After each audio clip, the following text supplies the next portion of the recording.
Hello guys, welcome back. I just wanted to make the crown here. So crown was roughly blocked with some simple primitives, but I just wanted to make it more detailed. So I would like to just show you that I've assigned some metal shader for this. Then I'll go to the sub tool and then I'll just delete this layer, which I really don't want to, I just want to model it. So I'll be hiding a couple of layers which are basically placed here, and I just want to refine this guy here. So it was like just a sphere and I just placed it around, and here the crown was like slightly penetrated here on the back. Okay, so what I'm going to do is I'm going to just smooth this area. I just wanted this to be more soft, so I just wanted to fix the curvature of this surface here. So once that is done, I'm going to pick the H polish brush. So I'm going to select BHP and then start. So you should be able to see that's sort of making this edges more sharp. Okay, so what I'm going to do here is I will pick the geometry section, and we have this option called clay polish. So I'll hit that and then it will make this model look much better. Now this is what I've got here. Maybe I can assign a different set of material to it while I'm modeling. So I'm going to choose the basic material and then enable the material section there, material button there, and then fill object will basically fill it. And you can now just see the wireframe. So I just wanted this wireframe to be fixed, so I'm using the Z remeasure tool, and then its target polygon count is 5000. I will keep that as it is and then do the Z remesh, and then I should get some model here. Okay, that looks pretty good. I will just go to the polygroup section here, and I will groups by normal, and then we have the angle. So I'll just try to keep different values and see if it's really working. Okay, that's better with 0 degrees. So I'm going to select these two polygroups, invert that and press Ctrl W, and yeah, there's some sort of polygrouping happening here. So I can fix this polygrouping here by choosing the Z modeler tool, and then I will choose a polygroup option in this. Okay, that's the polygroup, and it should affect the whole loop there.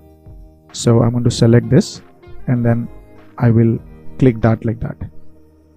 Okay, so fine. Now I've got the loop selected, and then I'm going to select these both polygroups and then press Ctrl W, and this is what we have got. So I'm going to select this overall polygroup here and then mask it, and then I'm going to choose the scale tool. Maybe I can slightly rotate it and then scale it. So when I do that scaling, it's gonna fix that face, and then now it's good to go.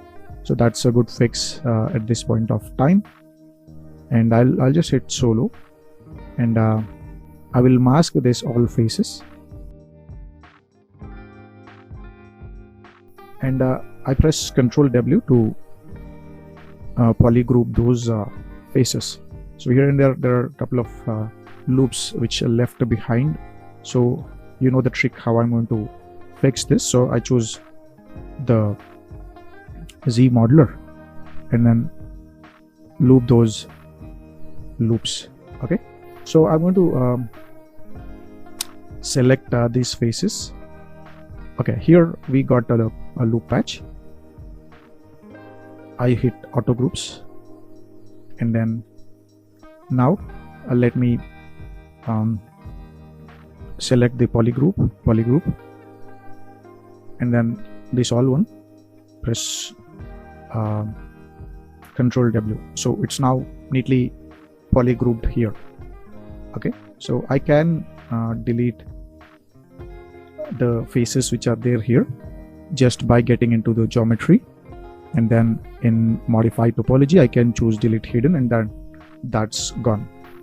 So what I'm going to do here is once this model has been achieved, I just wanted some sort of loop going on here. So I select the Z modeler and then loop those faces. Okay, I'm going to select this subtool and I'm going to duplicate that model, and then I'm going to select this, invert it, select this, and I'm going to choose geometry section. I'll go to the modify topology and then say delete hidden, and then I choose Z modeler, and then I select the delete and complete polygon loop, delete those faces, and then choose the extrude option here. Okay, and I'm going to select all polygons and then select those face and then extrude it like that. So I'll just able to see that is going to give me a thickness there. Okay, so I'm going to select those faces here. Okay, so I'm going to select the expose and then choose polygroup all, and then just move it outside until you get that satisfied thickness on the model.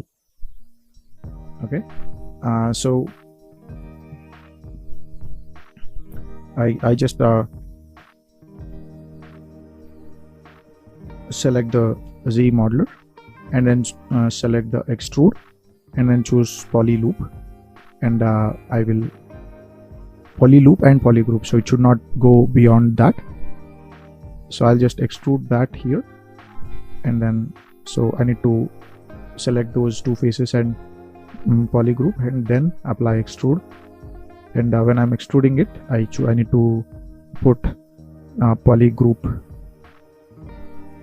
border and then extrude that as well. So that brings up this model, and I'm going to choose the insert tool and then click a line, add it over there.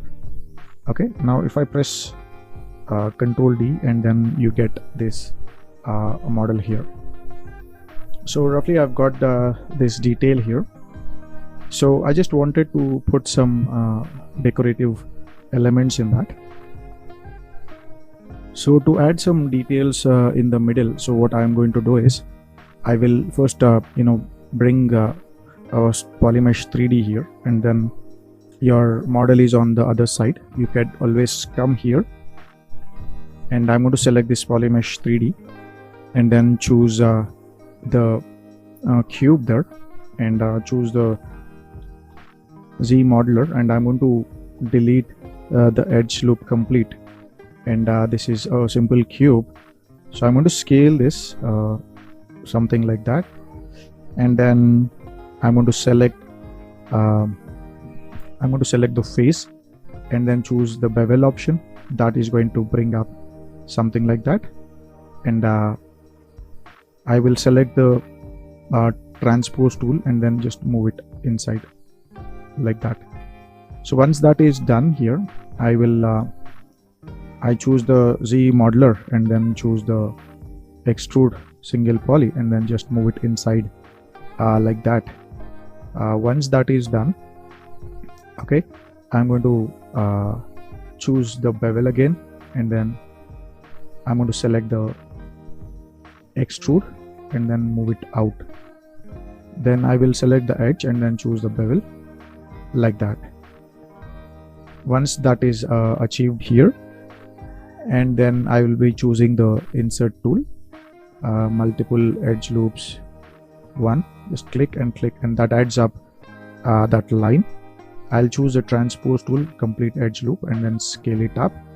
Transpose tool, complete loop, and this is what we have got. So what I'm going to do is I'm going to choose the polygroup option here, and then click auto groups or maybe groups by normal, and then I select this and then I'll grow the points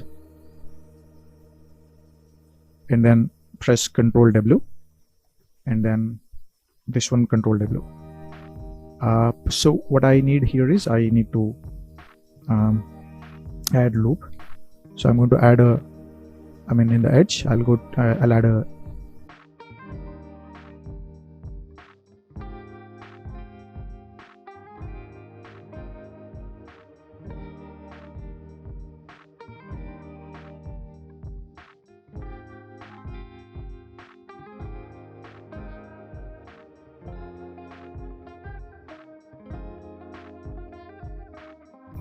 what I'm going to do here is I'm going to select this model and I'm going to take a normal standard brush and then close that brush here, and what I'm going to do is I will choose I'll just put this on one side here.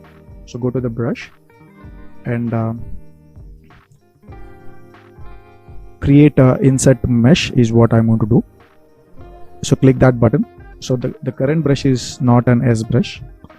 Would you like to append the active mesh to an existing brush or the new one? So we can take a new one maybe. I just click that and that becomes a IMM brush here. And once you got the brush, okay, you can just save this brush. So I just wanted to add a line here. So I'm choosing the Z modeler and then I'm going to select the crease tool and edge complete and then select that one. Then I go to the stroke option and then enable the crease edges and then apply frame mesh. And it will give me this one. So the brush which we have created, I'm going to select that and make sure that you have a size and then just click there and you can just play with the size and then you get your model, which is nicely now anywhere on the model if you click, the result is going to be accepted and you get that nice placement of the stones. So I'm selecting this line and then make sure that it is edge loop partial and then click over there and then choose the IMM primitive spheres. And I'm selecting the sphere and then make sure that in the curve it is in the curve mode, and also I need to create the line over there and then click those spheres, and then you should be able to see you got that nice balls coming there. So I'll increase the brush size and click over there. That brings up that spheres all around this piece. So I can increase the brush size and then click over there to get much better size. And once the result is achieved, I'm going to click anywhere on the model and clear the mask. Now I will select the move tool and then take a big size and then just slightly modify it so that it's not penetrating with the model. I can do that with the crown also, and once that is done you should be able to see your model there placed nicely with those gemstones and the pearl stones around the crown. So we have so much of such details to be placed on the crown. So we'll be doing that in parts. So this is what I can do here in this particular section.